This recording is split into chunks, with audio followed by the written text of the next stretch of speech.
Imagine a world where historical accounts omit key details. Dispersed around the globe are long-lost cities, prohibited items, and ancient ruins that shatter our assumptions. There are no authors, no architects, and no rationales. Nothing except incomprehensible stonework, forgotten information, and mysteries that contemporary science is afraid to face. We will spend the next hour exploring the most obscure corners of our history and trying to piece together what may lie beneath. A July day in 1483, when one of the young English princes was a king. Although they were brothers in name only, one of them went into the Tower of London. Their whereabouts remained a mystery. There has been utter stillness. There has been no burial, and the crown has offered no explanation.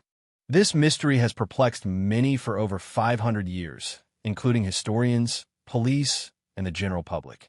Edward V and Richard, Duke of Shrewsbury, went missing for good. What happened to them? Regarded be the Tower's princes. This royal abduction was out of the usual, being the initial fissure that resulted in the downfall of a dynasty and the biggest royal enigma that has ever existed. From the blood-stained political background to the contentious ascent of Richard III to the discovery of child-sized bones interred beneath stone, every element evokes a sense of a Gothic detective story. This, however, is not fiction. We still don't know the answer to this historical mystery. When King Edward IV of England died unexpectedly in April 1483, a power vacuum ensued in England. His eldest son, Edward V, was crowned king at the tender age of 12. But first, prior to his coronation, his destiny took a tragic turn. His uncle, Richard, Duke of Gloucester, was traditionally trusted by both the common people and the nobles, so he took on the roles of protector and interim ruler of the realm. Not only did Richard delay his nephew's coronation by a few weeks, but he also imprisoned Prince Edward and his younger brother Richard, Duke of Shrewsbury, who was just 9 years old at the time, in the Tower of London, a building that had dual purposes as a royal palace and an infamous prison. Detention facility for individuals opposed to the political party. Richard III proclaimed the two princes illegitimate on June 26, 1483, removing them from the line of succession and establishing his own reign. Thereafter, the two lads were absent from any and all historical accounts, as if they had never existed. Their mysterious abduction at the hands of an ambitious uncle threw a long shadow of suspicion over the case, elevating it to the status of one of the greatest royal mysteries ever. Because no one knows for sure what happened to the two princes in the Tower of London, their story remains one of the most eerie and captivating mysteries in British royal history. A confession was not made public. There has never been a successful identification of human remains using modern DNA testing, and there has never been any eyewitness testimony. Historians have generally agreed for more than 500 years that the lads were killed, but no one has ever been able to pin down who. No one knows who committed the act. The primary suspect has long been thought to be Richard III, their uncle, who confined them to the tower and subsequently took the throne. Since he had no legal successors to contend with, he stood to benefit the most from their demise. Nonetheless, Richard has not been directly implicated, and many contemporary historians now hold the opinion that he might not have been a mastermind. In fact, it was the Tudor group, and Henry VIII in particular, that ultimately vanquished Richard and established a new monarch, who ruled by conquest rather than inheritance, had powerful reasons to do so because the princes were a direct challenge to his authority. Some think the princes might have died of disease or were hidden away for their own safety. Either way, they would have died in obscurity, which goes beyond the murder hypotheses. But no matter the theory, there is no definitive evidence to support any of them. They're all just conjectural. The lack of a conclusive response is what has enabled the enigma to maintain its everlasting allure for more than 500 years. Your best guess as to what transpired within the Tower of London? Were the two princes killed to make room for the throne, or were they rescued and history is completely skewed? What would a medieval detective seek for initially as a clue? Put your theory out there in the space provided. Even though the past has stopped talking, we haven't. A chapter is being added to this tale, and you are a character in it. In 1674, during renovations beneath a stone staircase in the White Tower, a wooden box containing two small skeletons was discovered. At the time, many believed they were the remains of Edward and Richard, and the bones were rearied with honors at Westminster Abbey. However, both then and even now, no DNA testing or thorough modern forensic examination has been conducted. The theory relies solely on the location of the bones and estimated age at death. Today's technology could potentially verify the remains through mitochondrial DNA from known royal descendants, but permission to exhume the bones remains denied due to royal protocol and political sensitivities. Centuries later, researchers, historians, and forensic experts have attempted to solve the case using every modern tool available: DNA testing, histological analysis, and efforts to reconstruct the Plantagenet royal lineage. But all attempts have ended in dead ends. The Tower of London, considered the crime scene, has undergone extensive architectural changes over the centuries, making it nearly impossible to recover reliable physical evidence. The historical record from that time are contradictory and incomplete. Reconstructing the events of that fateful summer in 1483 is now virtually impossible. In a cruel twist, it's the silence of history itself that is most haunting. Unlike many other disappearances, the story of the two princes never faded into obscurity. Instead, it became a lasting symbol of power struggles, betrayal, and the darkness within royal courts. The most famous interpretation is found in William Shakespeare's play Richard III, where Richard is portrayed as a ruthless tyrant who kills his own nephews to seize the throne. Though written during the Tudor era, a dynasty that benefited from tarnishing Richard's name, the play has shaped public perception for more than 400 years. The story has since appeared in novels, documentaries, historical illustrations, and modern forensic series. It is now regarded as the oldest cold case in British royal history, holding more cultural weight than even its potential. Legal resolution. Today, the Tower of London remains one of England's most visited landmarks. Millions of tourists walk its halls each year, and many feel a chill when they enter the room where the princes are believed to have been held. Questions echo across the centuries. Who killed the princes? Were they really murdered? Could they have escaped and lived under different identities? But no one has a definitive answer. Only time, and perhaps future breakthroughs in DNA technology, might finally bring the truth to light. The mystery of the princes in the tower is more than just a historical event. It's a lesson in how truth can be buried beneath the weight of power, politics, and time. In the absence of hard evidence, history becomes a battlefield of speculation, debate, and legend. And perhaps it's this very lack of closure that keeps the story alive. A wound that never healed in the national memory, and a timeless emblem of royal intrigue and unanswered questions. Buried in silence for nearly 4,000 years. Discovered by chance, written in a language no one before or since has ever understood. In 1908, deep within the crumbling ruins of the ancient Minoan Palace of Phistos on the island of Crete, an Italian archaeologist stumbled upon something that should not have existed. A small clay disc, just 16 centimeters across, fragile, circular, and unassuming. But stamped across both sides were symbols unlike anything ever seen in the ancient world. Spiraling, enigmatic, and utterly unreadable. This was not just a relic. It was a message from a forgotten mind, written in a code so strange, so isolated that it has defied every scholar, every cryptographer, and every machine for over a century. No translation, no consensus, no clear origin. Who made it? What does it say? And why is this single disc the only one of its kind? Welcome to the mystery of the Phistos disc, the artifact that speaks in symbols no human alive can decipher. Yet the most astonishing thing about the Phistos disc is its system of writing, if it can even be called that. Stamped into the surface are 241 distinct symbols divided among 61 segments arranged in a clockwise spiral from the outer edge toward the center. These symbols include images of human figures, birds, animals, plants, tools, and abstract shapes, each pressed into the soft clay using individual stamps, not hand-carved. This fact alone makes it one of the earliest known uses of movable type, predating Gutenberg's printing press by more than 3,000 years. But here lies the enigma. No one has ever successfully decoded this script. It's not linear A, the still undeciphered language of the Minoan civilization. It's not linear B, the later Mycenaean syllary that we have managed to translate, and it bears no resemblance to Egyptian hieroglyphs, Mesopotamian cuneiform, or any known writing system of the ancient world.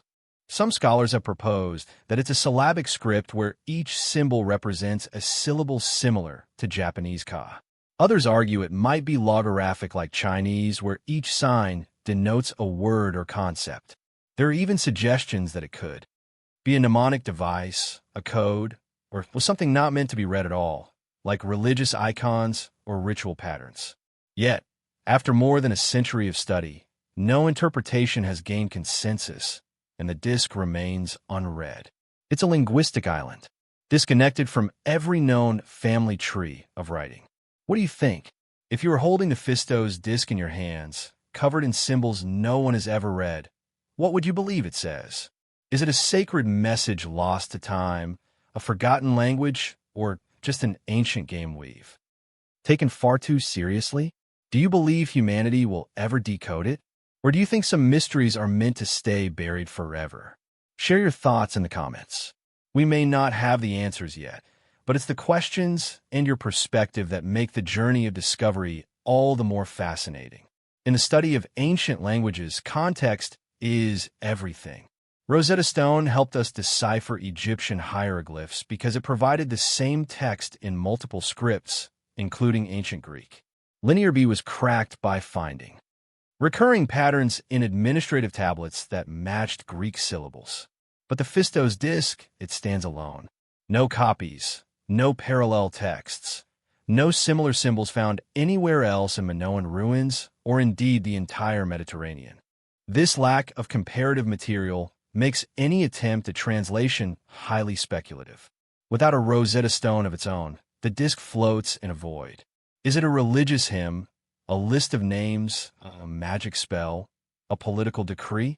We don't even know the direction in which it should be read, with some arguing for spiral inward, others outward. This is what makes the Fistos Discus code so hauntingly unique. It defies every decoding method we've developed because there's no anchor, no context, no repetition beyond itself. Another fascinating element is how it was made. Each symbol was pressed into the soft clay using individual stamps, suggesting a premeditated system, a toolkit of characters. It's as if someone in 1700 BCE invented a printing technique. Thousands of years before Gutenberg, this typographic approach implies a level of abstraction and planning far beyond the typical inscriptions of the Bronze Age. Someone had to design the symbols, create the stamps, and carefully arrange them in the spiral pattern. This was not a casual project. It was a complex, deliberate endeavor. But for what purpose? Was it mass-produced text, a ritual item, an elite record, or an attempt at early technology now lost to time? Because the writing remains undeciphered, the Fisto disk has become a blank canvas for theories, ranging from the scholarly to the bizarre, religious prayer or hymn. Some think it's a liturgical chant, perhaps sung aloud during a Minoan ritual, board game instructions. A rare theory proposes the disk was a set of game rules or a playing field, secret code, or cipher. Could it be encrypted military or political information? Message from a lost civilization? There are even those who believe the disk is not Minoan at all, but a relic from a civilization we've never identified. Alien artifact or hoax? As always, fringe theorists have proposed connections to extraterrestrials or even suggested that the disk is a modern forgery. Despite these ideas, no definitive evidence supports any single theory. The truth remains buried, both literally and metaphorically. The 45 unique symbols used on the disk are both familiar and alien. Some resemble birds in flight, fish, tools, plants, human figures with feathered crowns, each carefully crafted but not repeated in any other ancient source.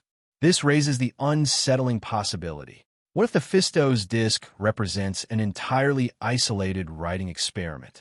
A language born and lost in a single moment of history. A prototype that was never adopted. A technology abandoned before it could take root. Without other examples, we may never know. The symbols speak to us in silence. Frozen whispers from 3,700 years ago. Most archaeological finds fit into known categories: tools, weapons, religious icons, decorative art, or writing tablets. But the Fistos disc fits none of these cleanly. It's too detailed to be decorative, too complex to be merely symbolic, and too isolated to be part of a known writing system. This categorical uncertainty adds to its mystique. It is at once primitive and sophisticated, playful and serious, technical and artistic. It is in many ways an artifact that should not exist. Yet it does, and that is why it remains so compelling. In a world where science has decoded so much of the past, the Fisto disc still exists. It stands as a reminder that history holds secrets we may never fully understand. What does it mean if a piece of writing remains unreadable forever? The Fistos disc forces us to confront the limits of our knowledge, the fragility of human memory, and the ephemeral nature of language. Civilizations rise and fall, and with them, their words may disappear completely.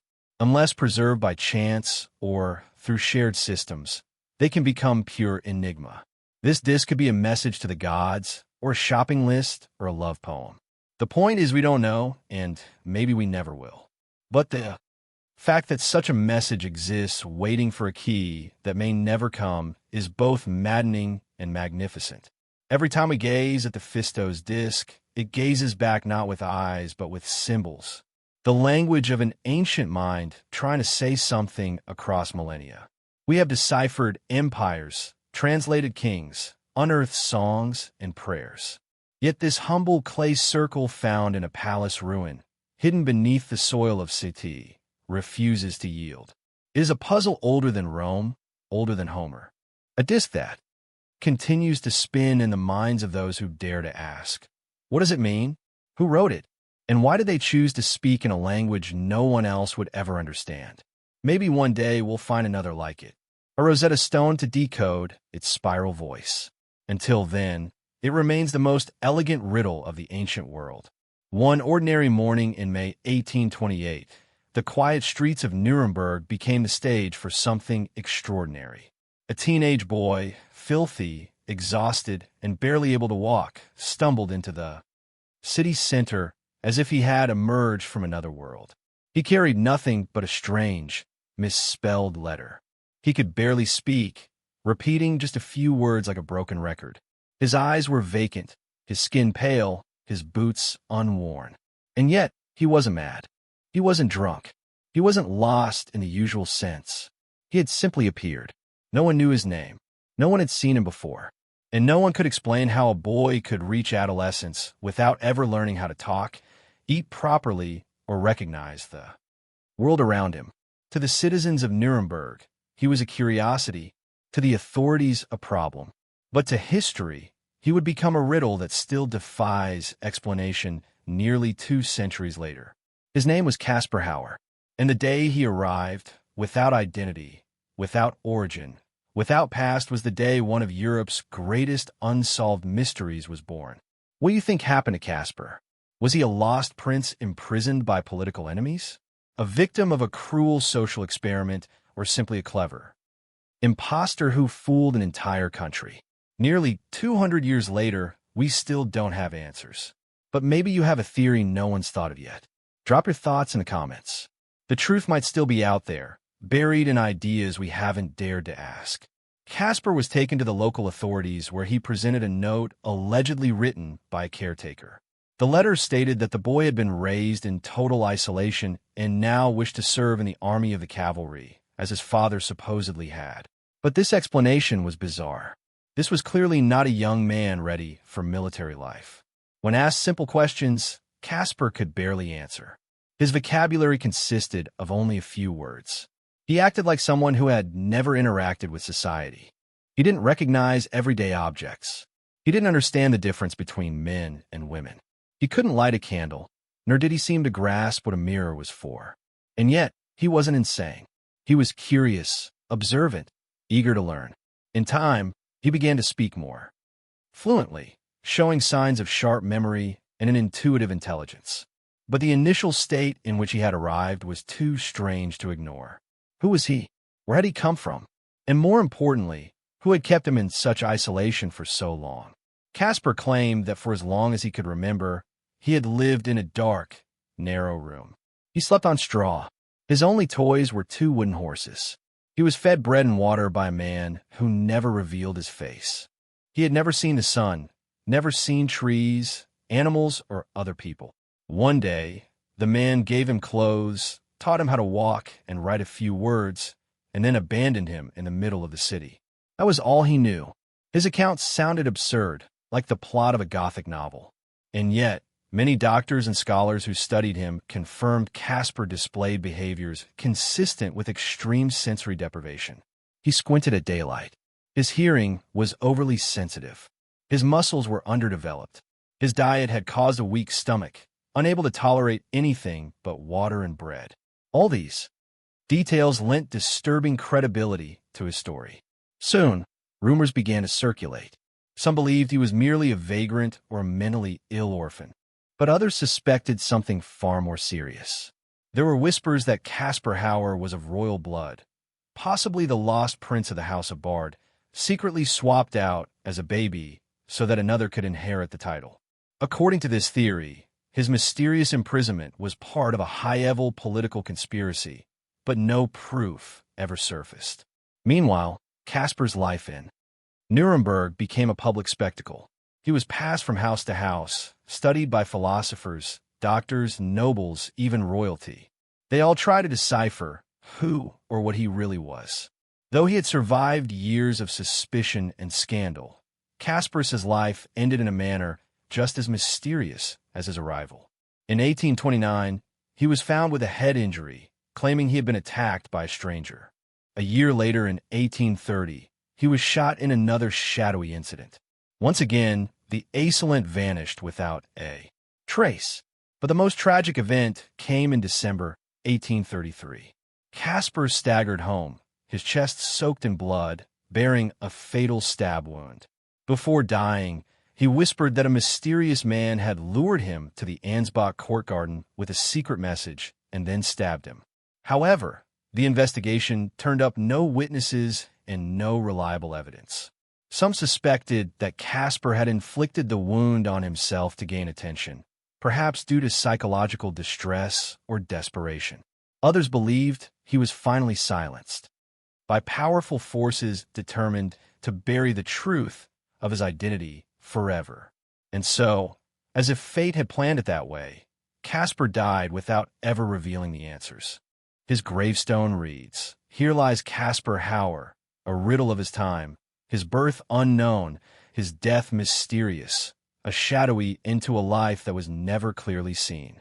More than a century after Casper's mysterious death, modern science attempted to do what 19th century speculation could not find a definitive answer. With the advent of DNA analysis.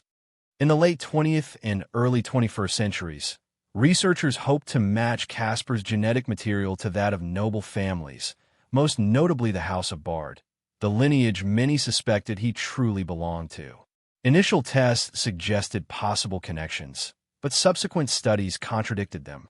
The results were ultimately inconclusive.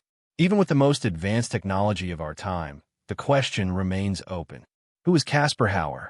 But the fascination with Casper has never been just about finding the truth. It's also about what his story represents. In the early 1800s, Europe was marching toward rationalism, constitutional reform, and scientific enlightenment.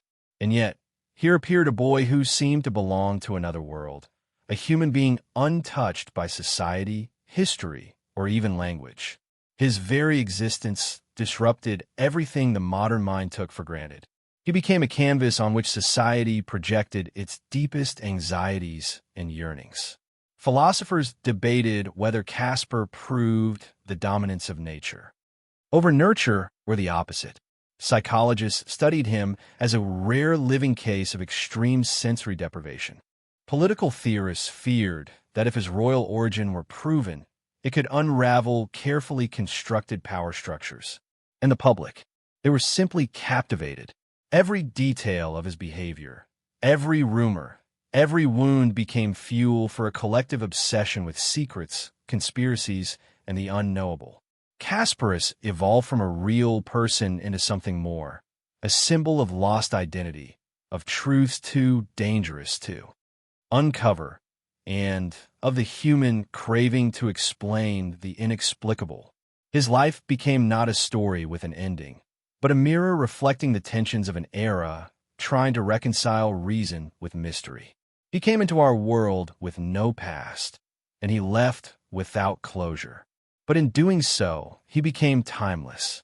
In the harsh expanse of Egypt's western desert, where only scorching winds and blistering sand prevail, lies one of the most haunting enigmas of ancient history. 50,000 Persian soldiers vanished completely, leaving behind no trace. According to the account of Herodotus, the renowned Greek historian, this event occurred around 524 BCE when King Cambyses II, son of Cyrus the Great, launched a punitive expedition against the Sewa Oasis for refusing to acknowledge the authority of the Achaemenid Empire. The dispatched army included tens of thousands of infantry, cavalry, engineers, and servants carrying essential supplies to cross the desert. Their objective to destroy the Temple of Ammon, a sacred spiritual symbol for the Egyptian people. But then, the unthinkable happened. They marched into the sea of sand and never returned. No bones, no weapons, no signs of camps or provisions. Herodotus wrote that the entire army was engulfed by a massive sandstorm, as if the earth itself opened wide and swallowed them forever. It was a chilling silence, not of death, but of erasure. The historical backdrop is compelling. Cambyses II had just conquered Egypt, absorbing it into the vast Persian Empire. But not all Egyptians accepted his rule, especially the priests of the Oracle of Amun at Siwa, who publicly refused to acknowledge his kingship. In response, Cambyses, fueled by rage and imperial pride, ordered a full-scale march across the desert to punish the defiant sanctuary. The logistics were staggering. The army departed from Thebes, heading westward. Supplies were carried on camels, and scouts led the way through a landscape devoid of water, shade, or mercy. They reportedly reached the first oasis, possibly the modern-day Dukla or Kaga, without incident. But after venturing deeper into the Great Sand Sea, disaster struck. Herodotus, the ancient Greek historian, recounted the story with chilling brevity. While the Persian army was encamped in the desert, a terrifying sandstorm suddenly struck. The wind, sharp as blades, carried blinding clouds of dust that buried everything within moments. No one survived. No message was ever sent. No trace was left behind. The army vanished completely, never to be seen again, he wrote. Although centuries have passed, no archaeological evidence has ever confirmed or disproven the account. Yet, the fact that an entire force of 50,000 men could vanish without a trace remains one of the most haunting military mysteries in human history. In the modern age, where ancient cities, tombs, and old battlefields can be uncovered using ground-penetrating radar, high-altitude drones, and high-resolution satellite imagery, the complete lack of concrete evidence for Camby's army is truly astonishing. For decades, archaeologists and expeditions have tirelessly searched across Egypt's western desert, tracing possible routes the Persian army might have taken. Occasionally, they have uncovered fragments of human bones, broken bronze weapons, or remains of ancient campfires, but all of these findings are scattered and controversial. Many experts argue that the artifacts are either not old enough or belong to entirely different groups, such as Roman troops or medieval trade caravans. To this day, Not a single verified artifact has been confirmed to be Persian. No inscribed stone tablets, no mass graves. No distinct Persian armor or weapons have ever been found, leaving the entire story buried in the mysterious sands of time. In the absolute silence left by the lack of physical evidence, countless theories have emerged, ranging from rational analysis to wildly fantastical speculation. Some researchers believe the army did not vanish instantly, but slowly perished due to disorientation, lack of water, and depleted supplies, lost in a sea of harsh desert and deceptive mirages.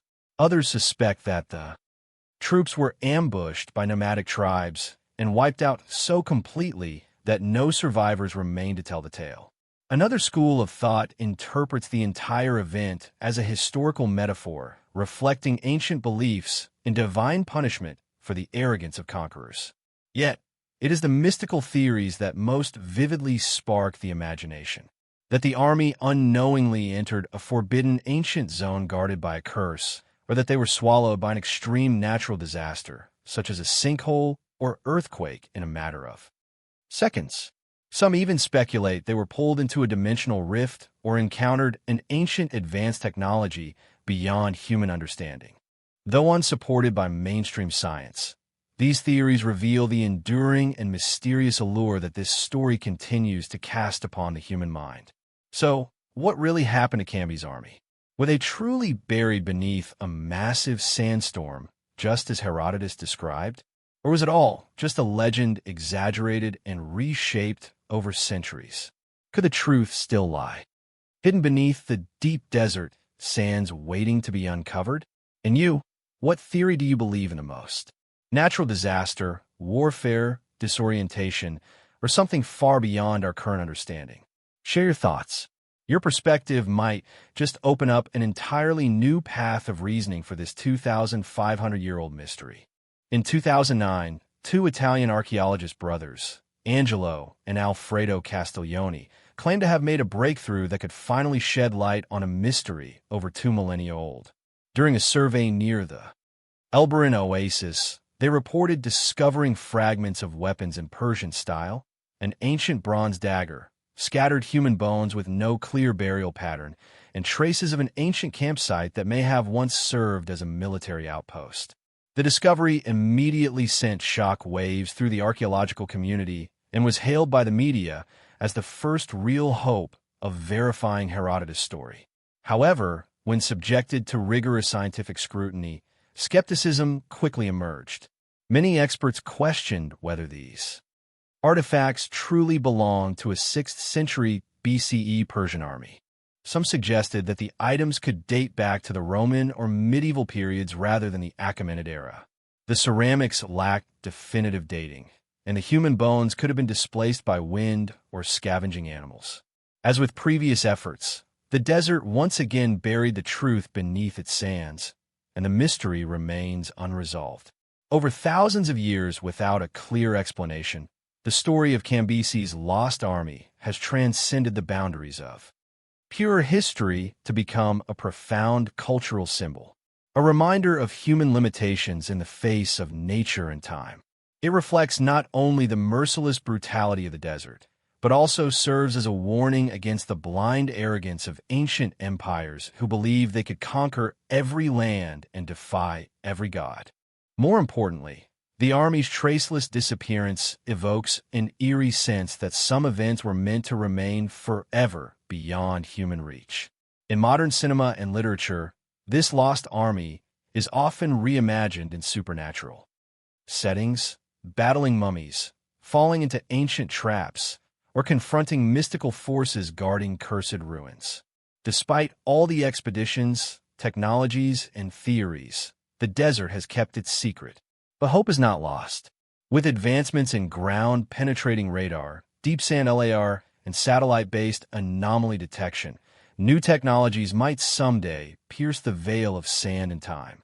And if they do, if one day a single spear, a piece of Persian armor, or a line of buried skeletons is found, then the legend may finally give way to history. But until then, the western desert of Egypt remains a graveyard of silence. 50,000 men marched into the dunes, and the dunes never gave them back. On a quiet morning of June 30th, 1908, the skies over Siberia were suddenly torn open by a brilliant white-blue flash, trailing across the heavens like the fiery wrath of an angry god. Moments later, a deafening explosion echoed across the Tunguska region, so powerful that windows shattered hundreds of kilometers away. Horseback riders were thrown from their saddles, and the ground shook as if the earth itself had been jolted awake. No one saw anything fall. No one found a crater, but everyone could feel it. Something terrifying had just happened. And the strangest part, it left behind a massive scar on the earth with no trace of the culprit. At the Tunguska explosion site, scientists were stunned by the scale of devastation that stretched across more than 2,000 square kilometers, an area the size of a major city. Over 80 million trees had been flattened, forming a perfect radial pattern spreading outward from a central point, as if a giant bomb had detonated in midair. The strangest part, there was no impact crater, no geological fractures, and most notably, no large meteorite fragments were ever found. Despite a blast powerful enough to rival thousands of atomic bombs, the event left no clear physical evidence of its origin.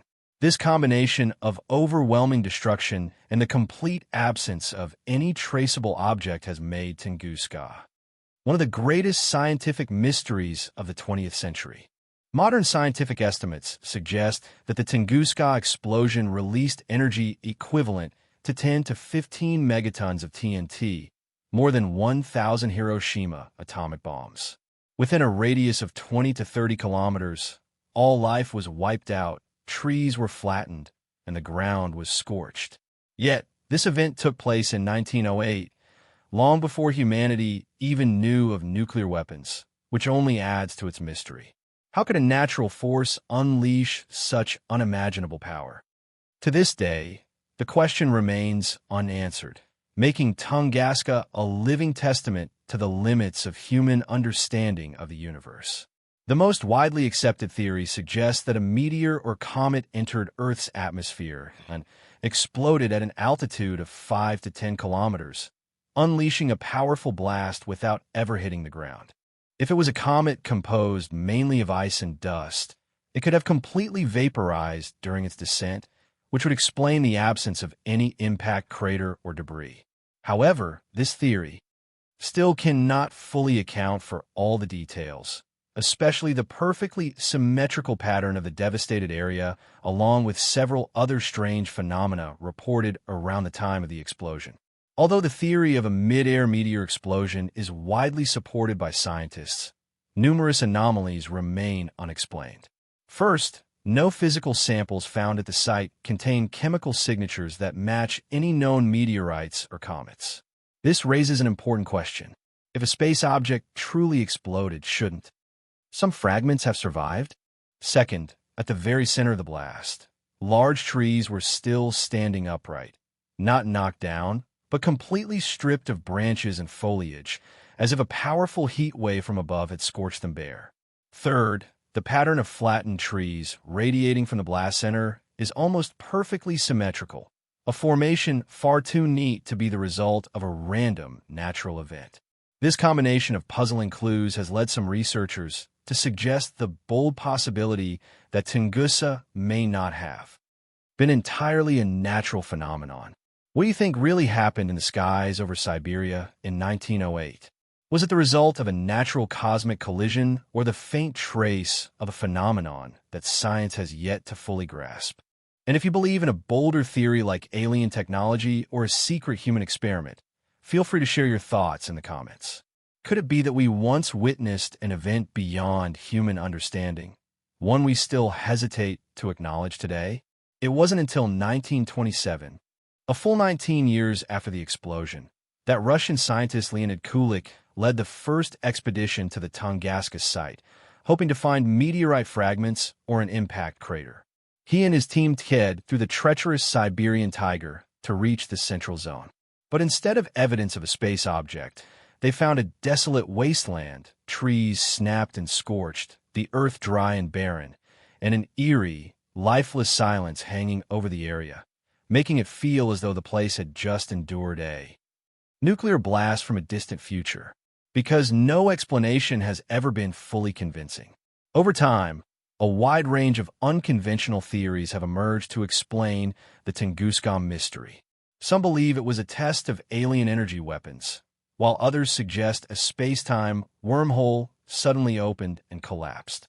There are also claims that the explosion was caused by methane gas accumulated underground, or even the result of Nikola Tesla's remote energy transmission experiments as he was actively developing wireless technologies at the time. Although most of these theories have been dismissed by mainstream scientists due to a lack of solid evidence, none have been completely disproven, and that very uncertainty has allowed them to persist, fueling the mystery for more than a century. After the Tunguska explosion, people across various regions of Europe and Asia reported a strange phenomenon. The night skies glowed unusually bright for several days. The light was faint but steady, bright enough that people could read outdoors at night without any lamps.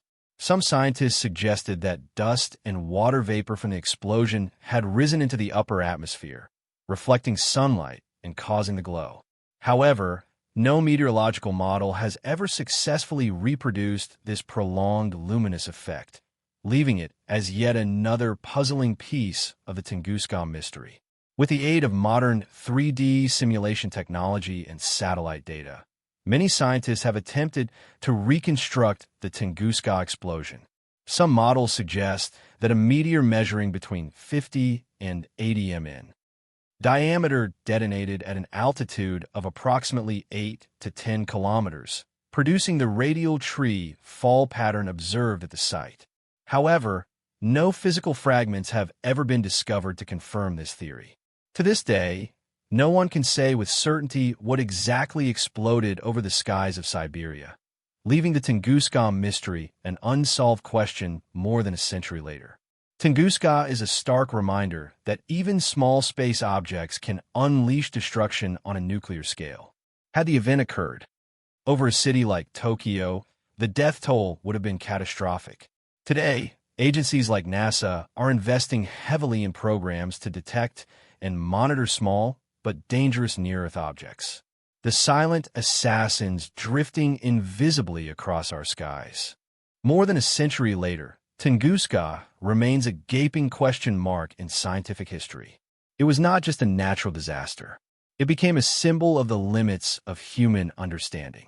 We can predict storms, earthquakes, and volcanoes, but perhaps we are still far too small to grasp the forces that wander the cosmos, appearing without warning, exploding with fury, and vanishing without a trace. In a fateful moment of ancient history, when mighty empires still stood firm on foundations of stone and bronze, an invisible force suddenly rose from the sea. No warning, no declaration of war, only strange sails on the horizon, blood-soaked spears, and burning cities collapsing in silence. They left behind no chronicles, no legends of their own, not even a true name, only shadows, remembered by the survivors in terror as the Sea Peoples. These nameless invaders swept away an entire era, shaking civilizations like the Hittites, Ugarit, Mycenae, and even Egypt to their core, driving them into decline or erasing them completely. They were not merely conquerors. They were the cold blade that severed the link between the Bronze Age and a new world taking shape. And even after more than 3,000 years, their true identity remains a strange void in humanity's memory. A question with no answer. A historical maze where the deeper we venture, the darker it becomes. Sea Peoples, who were they? And why has no one dared to answer that with certainty? Perhaps the most perplexing aspect, and what makes the Sea Peoples one of the greatest enigmas in archaeology, is that we simply do not know who they were. Everything we currently understand about them comes indirectly from those who were attacked by them, especially the records left behind by the Egyptians during the reigns of Ramesses II and Ramesses III. There is no surviving written text from the Sea Peoples themselves. No known city, structure, or civilization can be definitively attributed to them. They never signed their names in the pages of history. The term Sea Peoples is not even their original name. It's a modern label coined by scholars to refer to a group of mobile communities with a tendency to raid both coastal and inland settlements via maritime routes. In many ways, they were ghosts of history, emerging en masse, destroying entire cities, and then vanishing into the tides of time without leaving a single direct voice for posterity. What do you think? Do you believe the Sea Peoples were a forgotten superpower or a desperate alliance of starting migrants? Could we solve the mystery in our lifetime? Share your theories, and let's discuss one of the most fascinating black holes in ancient history. For over a century, scholars have proposed countless theories to uncover the true identity of the Sea Peoples. But to this day, all remain speculative and unverified. Some suggest they were descendants of the Mycenaean civilization of ancient Greece, which was on the brink of collapse at the time and may have driven its people to abandon their homeland in search of new lands. Others connect them to the Philistines, a group that later settled in the region of Canaan and may have represented a branch of the Sea Peoples after their migrations. Some theories focus on inhabitants of Anatolia, modern-day Turkey, arguing that devastating earthquakes and severe droughts forced them to flee the highlands and move south toward the Mediterranean coast. Even bolder hypotheses claim that a portion of the Sea Peoples originated from the Danube region or northern Europe, based on the distinct weapons and unfamiliar pottery styles found in destroyed archaeological layers. However, the common thread is that none of these theories is backed by definitive evidence. The picture becomes even more complicated as many scholars now believe the Sea Peoples were not a single ethnic group, but rather a loose confederation of desperate communities driven from their homelands by climate change, warfare, or economic collapse. It is precisely this diversity and lack of cohesion that make them both difficult to identify and dangerously unpredictable. A formless wave bound not by language or centralized structure, but by a raw instinct for survival between 1200 and 1150 BCE. The wave of invasions by the Sea Peoples triggered an unprecedented chain of collapses across the ancient world. Empires once thought to be invincible, from the Hittites to Ugarit, crumbled within just a few decades.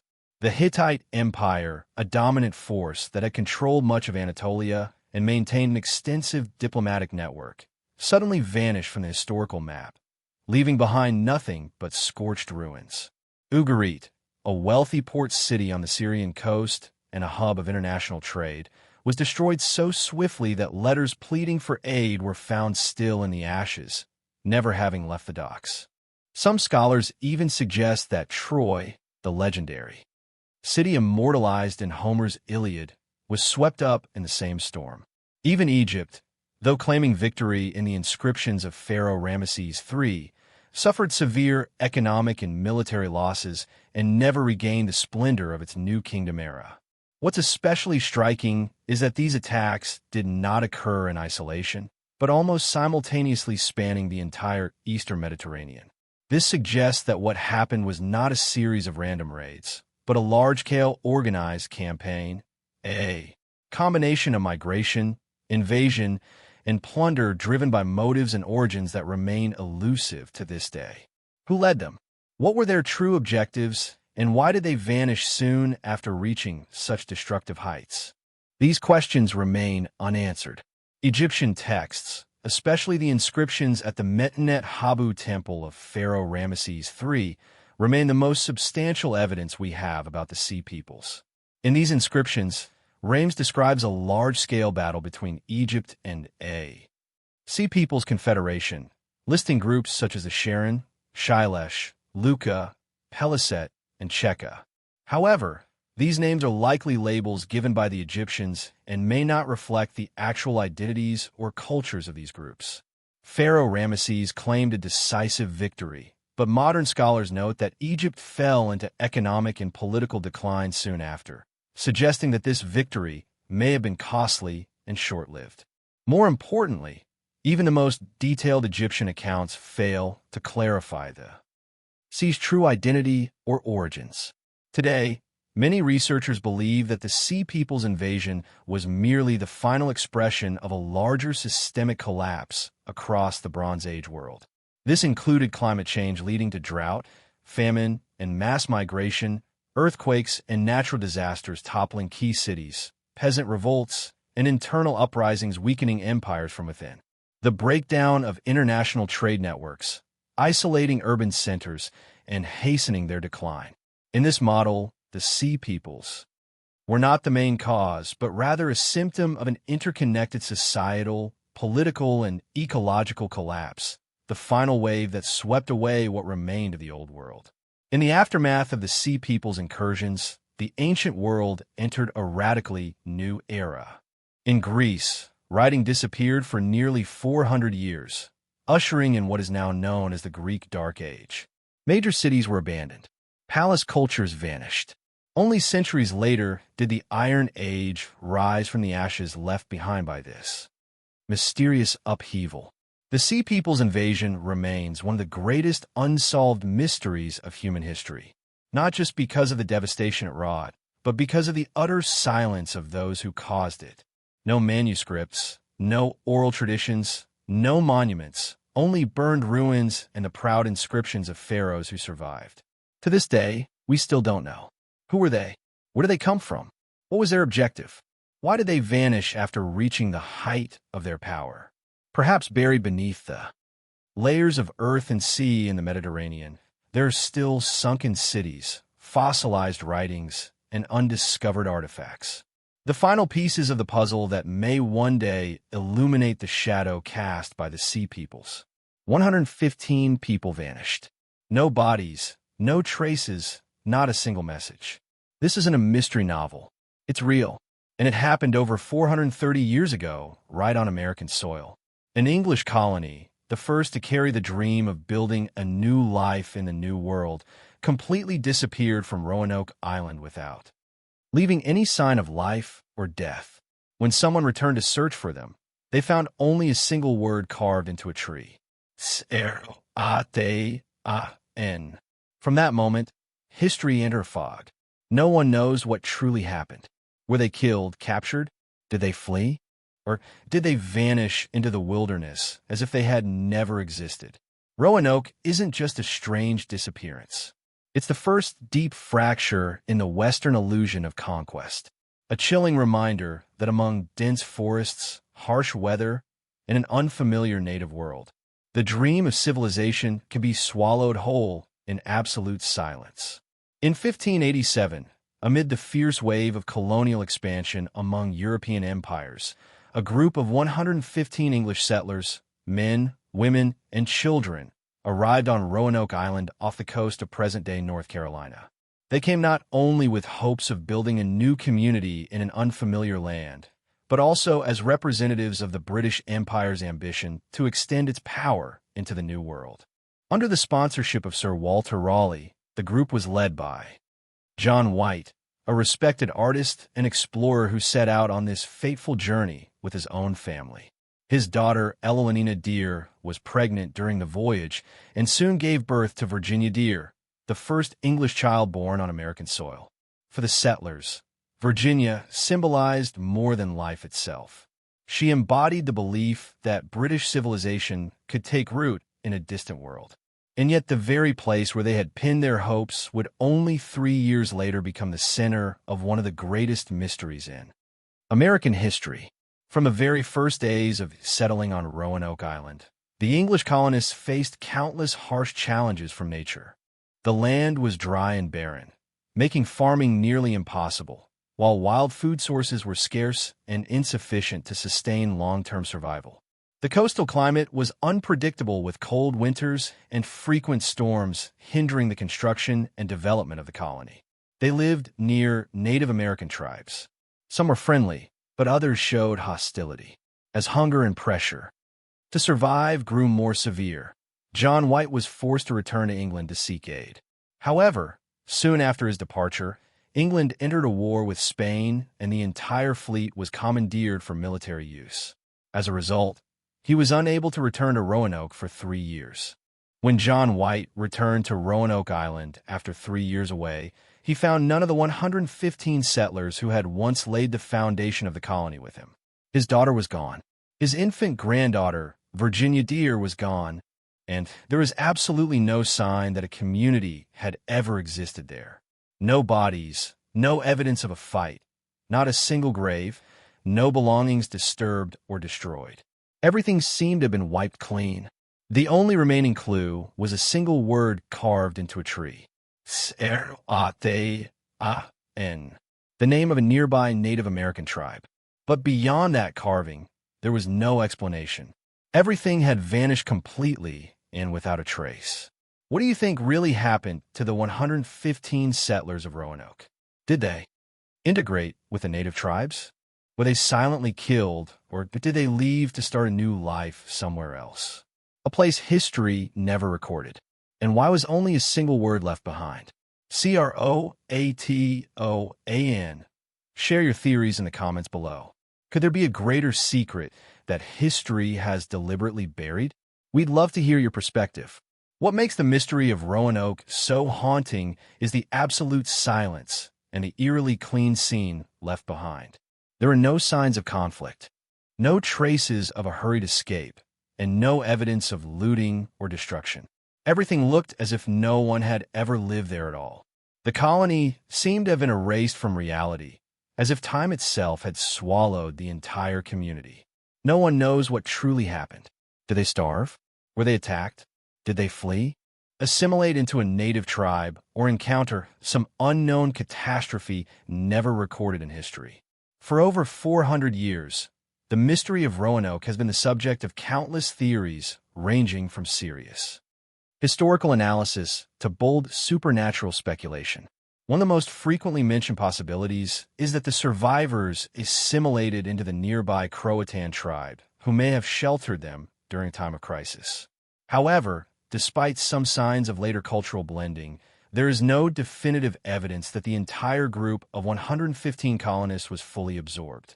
Other scholars suggest they may have relocated inland to establish a new settlement, but no archaeological traces or physical evidence have ever been found to confirm such a move.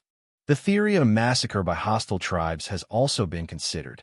Yet, the complete lack of bodies or signs of violence makes this explanation hard to support.